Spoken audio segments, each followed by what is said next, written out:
عمرك سألت نفسك هو أنا ليه محبوس جوا نفسي؟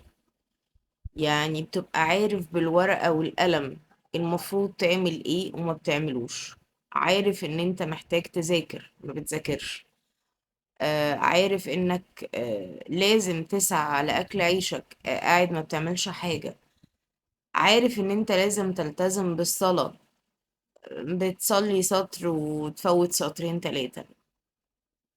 في الاخر ما بتتحركش، ما بتعملش حاجة، قاعد مكانك. بتتفرج على الساعات والأيام وهي بتجري من عمرك، وتيجي بالليل تنام وانت حاسس بخنقة وندم رهيب بياكل في قلبك. السلام عليكم ورحمة الله وبركاته. حلقة جديدة، واتمنى تدعولي من قلبكم لان انا تعبانة جدا جدا جدا. ربنا يعديها على خير ان شاء الله. آه الفيديو ده آه انا هسيبه صدقة جارية عني. اتمنى ان انتوا تساعدوني وتنشروه عشان يساعد ناس كتيرة تحل المشكلة بتاعتها دي. في ناس هتقول المقدمة اللي انا قلتها دي اصل ممكن يكون ما عندوش شغف. يا حبيبي، الشغف مش هو المحرك. سيبك من كلام المسكنات ده وخلينا نتكلم بجد. الشغف ده مشاعر مؤقتة ومتقلبة. لو فضلت مستني اللحظة اللي يجيلك فيها مزاج عشان تصلي او عشان تشتغل او عشان تدرس، مش هتعمل حاجة. مش هتعمل حاجة. هتضيع حياتك على الفاضي وهتضيع عمرك على الفاضي. السر اللي ربنا وضعه في الكون مش في الشغف. السر هو الانضباط والسعي آه، غصب عن هواك. في ديننا الموضوع ده ليه اسم عظيم وبهيم ومهيب قوي، اسمه جهاد النفس. في الإسلام اسمه جهاد النفس. في الفيديو ده أنا مش جاية أقول كلام نظري ملوش رجلين يقف عليها. أنا جايبة لك دليل عملي روحاني متكامل. هتقعد في مع بعض أكتر من 15 دقيقة هنتكلم فيهم، وحاولوا تركزوا في اللي أنا هقوله. يعني حقيقي أنا كاتباه وأنا تعبانة جدا، بس أنا نيتي خالصة لله إن تكون صدقة جارية عني. هنفكك دماغنا كده من الناحية العلمية ونربطها بالمنهج الرباني اللي بيعلمنا إزاي نربي نفسنا، وإزاي نبني عادات يومية ننجزها ونلتزم بيها تلقائيا، تملى حياتك إن شاء الله بالبركة اللي مفتقدينها. فاللي قادر يقوم يحضر فنجان القهوة أو كوباية الشاي المفضل ليه ويركز معايا بقلبه وورقة وقلم كده ويكتب معايا، لأن حياتك بعد الفيديو ده هتختلف تماما إن شاء الله. عشان ننتصر في المعركة دي لازم نفهم الساحة اللي بنحارب فيها. هو احنا ليه بنأجل وبنكسل؟ آه، علم الأعصاب والقرآن اتفقوا على نفس التشخيص. العلم بيقول إن الدماغ فيها خناقة طول الوقت ما بين طرفين. الطرف الأول الجهاز الحوفي، وده الجزء المسؤول عن الغرائز والمشاعر الفورية. عايزين ننبسط دلوقتي حالا، عايزين الدوبامين السهل بتاع التيك توك والسوشيال ميديا والنوم والكسل والأنتخة. الطرف التاني القشرة الجبهية، وده الجزء العاقل اللي بيفكرك ببكرة وبيخطط لمستقبلك وآخرتك واللي بيكون زعلان قوي من كسلك. هنفتكر آية مع بعض. آه، سبحانك يا رب لما قال في قرآنه الكريم: وأما من خاف مقام ربه ونهى النفس عن الهوى فإن الجنة هي المأوى. شايف الآية العظيمة دي؟ إن أنت تنهي نفسك عن الهوى. الهوى اللي هو في علم الأعصاب هو الجهاز الحوفي، اللي عايز المتعة اللحظية والراحة والأنتخة. ربنا سبحانه وتعالى بيعلمنا إن النفس البشرية بطبيعتها أمارة بالسوء، بتميل للكسل والراحة وسماع كلام الشيطان اللي بيخوف البني آدم من التعب والفقر. فكل مرة بتسيب فيها فرضك أو بتأجل مذاكرتك عشان تقعد تلعب على الموبايل، النفس الهوى هما اللي بيكسبوا. آه، وقوة إرادتك دي زي البطارية، بطارية الموبايل كده، بتصحى الصبح مشحونة 100%.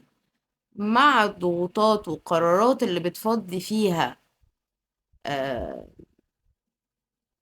قراراتك الغلط، بتفضى. لو ما تسندتش على نظام قوي وعلى الاستعانة بالله سبحانه وتعالى، هتلاقي نفسك بالليل ما عندكش طاقة تقاوم أي ذنب أو كسل. في الغرب دلوقتي مكسرين الدنيا بكتاب اسمه العادات الذرية لجيمس كيلر. والراجل بيقول جملة مشهورة جدا: احنا مش بنرتقي لمستوى أهدافنا، احنا بنقع لمستوى أنظمتنا.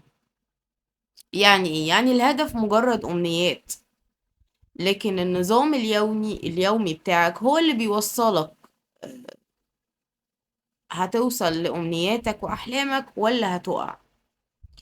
طب احنا كمسلمين، هل نظام اليومي بتاعنا عندنا نظام، أعظم نظام يومي وضعه الخالق ربنا سبحانه وتعالى؟ هل احنا عندنا نظام؟ احنا عندنا أعظم نظام، بس احنا اللي مش ماشيين عليه. الصلوات الخمس هي مش عبادة، دي هيكلة وتصميم ليومك. ربنا مقسم ليك يومك بمواعيد ثابتة: فجر، ظهر، عصر، مغرب، عشاء. ده أعظم ترتيب للوقت وللمهام، ولو استغليته صح انت هتبقى في حتة تانية خالص. الرسول عليه أفضل الصلاة والسلام، متنسوش تكتبوا في التعليقات: اللهم صل وسلم وبارك على سيدنا محمد وعلى آله وصحبه أجمعين. دعالنا بالبركة في الصبح، في البدري، في البكور. اللهم بارك لأمتي في بكورها. رسول دعالنا في الصبح. نظامك اليومي الإسلامي بيبدأ مع صلاة الفجر. تخيل تصحى كده في وقت البركة، وقت الهدوء، والناس كلها نايمة، تصلي ركعتين وتذاكر أو تشتغل أو تسعى على رزقك. انت هنا مش بس شغال بجهدك البشري، انت شغال ومعاك معونة وبركة من ربنا سبحانه وتعالى. لو تركز على بناء النظام اليومي بتاعك اللي يرضي ربنا وتستعين بيه، هتلاقي وقتك بيكفي وصحتك فيها بركة، وتوفيق ربنا بيلازمك في كل خطوة انت بتخطوها. وعايزة اقول لكم انا من الناس اللي بتصحى بدري، انا بنام بدري وبصحى بدري حقيقي. الوقت لما بيتلخبط وبنام متأخر واصحى الظهر او النظام المتشقلب ده، انا بحس ان اليوم مفهوش بركة خالص خالص. ده حقيقي. واللي جرب النوم بدري والصحيان بدري هيحس بده جدا. عشان نبني النظام ده ونثبت عاداتنا اليومية، العلم بيحط لنا 4 قوانين سلوكية. تعالوا نشوف ازاي نطبقها بذكاء وإيمان. القانون الأول، خليها واضحة، سموها كده القانون الأول، خلوها واضحة. صمم بيئتك عشان تفكرك بالخير. البيئة اللي حواليك، عايز تلتزم بالقرآن، ما تسيبش المصحف على الرف مطرب، حطه على مكتبك عفوا، أو جنب سريرك، أو في المكان اللي انت على طول متواجد فيه، عشان أول ما تشوفه عينك وتيجي عليه تبتدي تمسكه وتقرا فيه. صمم بيئتك بإنك تبعد المشتتات وتخلي إشارات الطاعة والعمل الصالح والإنتاج واضح قدام عينيك. القانون التاني، خليها جذابة. الربط العادة التقيلة على نفسك بحاجة بتحبها. افتكر دايما الثواب والجزاء. لما تكسل كده تقوم تذاكر أو تشتغل، افتكر حديث النبي عليه أفضل الصلاة والسلام: اللهم صل وسلم وبارك على سيدنا محمد، إن الله يحب إذا عمل أحدكم عملا أن يتقنه. تذكر إن سعيك ده عبارة عن عبادة هتؤجر عليها، وإن كسبك الحلال جهاد. لما تربط عملك الدنيوي بالنية الصالحة والثواب، في الآخرة العادة دي هتبقى جذابة جدا لقلبك ولنفسك، وهتلاقي نفسك باصص للنتيجة. دايما افتكر النتيجة من عملك ايه. القانون الثالث، سهلها على نفسك. النبي عليه أفضل الصلاة والسلام، اللهم صل وسلم وبارك على سيدنا محمد، قال خذوا من الأعمال ما تطيقون. وقال كمان: أحب الأعمال إلى الله أدومها وإن قل. دي بالظبط قاعدة الدقيقتين اللي العلم بيتكلم فيها دلوقتي، وفي موجودة في كتب كتير. ما تقولش هقرا جزء كامل النهاردة، أو هقرا جزء كامل في اليوم، وانت أصلا ما بتفتحش المصحف.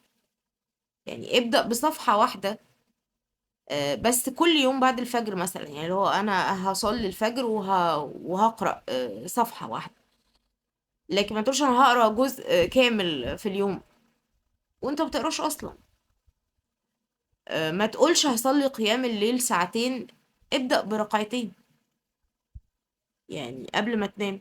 ثبت العادات القليلة الدايمة، مع الوقت ربنا هيفتح عليك وهتزودها، ولكن ابدأ بالقليل اللي تعرف تداوم عليه. القانون الرابع، خلي فيها مكافأة.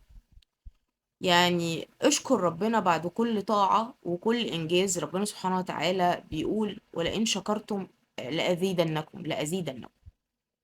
لما تخلص مذاكرتك أو التزامك بوردك، قول: الحمد لله الذي بنعمته تتم الصلاحات، الحمد لله الذي هداني إلى هذا.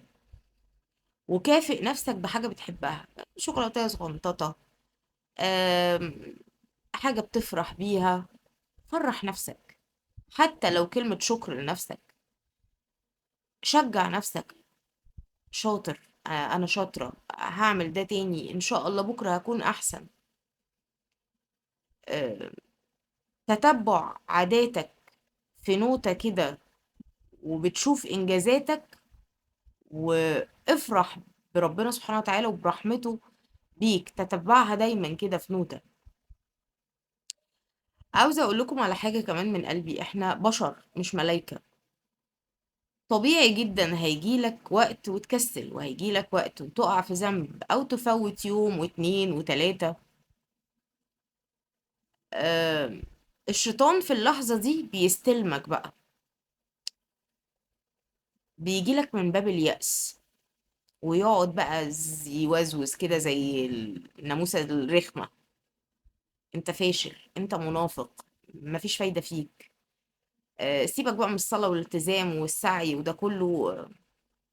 اوعى ارجوك، اوعى تسمع كلامه، اوعى تسمع كلامه. احنا بشر وبنخطئ، وربنا بيحب عبده الخطاء التواب، فارجع وتوب عادي جدا. ربنا سبحانه وتعالى قال: قل يا عبادي الذين أسرفوا على أنفسهم لا تقنطوا من رحمة الله. ربنا رحيم بينا ومش زعلان منك ان انت وقعت، بالعكس قوم وتوب واستغفر وارجع تاني، هيفرح بيك جدا. ربنا سبحانه وتعالى رحيم بضعفنا. وقعت النهاردة وضيعت وقتك، بكرة ابدأ بصفحة جديدة عادي جدا. تصدق واستغفر واعمل أي حسنة تمحي التأثير اللي فات. في علم العادات بنقول: اوعى تقع مرتين ورا بعض. لو وقعت يوم ده ظرف أو ضعف بشري، لكن لو سبت نفسك تقع كتير ده بقى قرار استسلام، ودي بداية عادة سيئة. قوم واستغفر واستعين بالله سبحانه وتعالى. آه، خلي عندك حب للعادات آه، اللي مطلوبة منك، واكره العادات السيئة اللي المفروض تبعد عنها. الانضباط وجهاد النفس مش تضييق على حياتك، ده منتهى الحرية وحب النفس. ان انت تنضبط وتقول لنفسك اللي هتقف بين ايدين ربنا بكرة: انا بحبك وخايفة عليكي وعايزك تكوني فخورة بنفسك في الدنيا وفي الآخرة. قول الكلام ده لنفسك.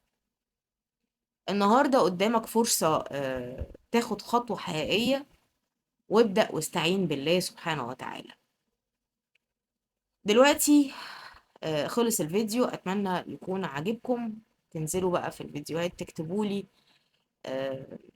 ايه هي العادات الصغيرة جدا اللي هتبدأوا بيها وتستعينوا بالله وتلتزموا بيها من النهاردة، حتى لو كانت ركعتين وتر أو صفحة في القرآن أو دقيقتين مذاكرة للناس اللي لسه بتذاكر. لو الفيديو لمس قلبكم ما تنسوش لايك كتير وشير كتير وكومنتات كتير. ودي مش نهاية الفيديو، دي بداية الرحلة، واستناكم في رحلة جديدة. وما تنسونيش من صالح دعاكم. أشوفكم على خير.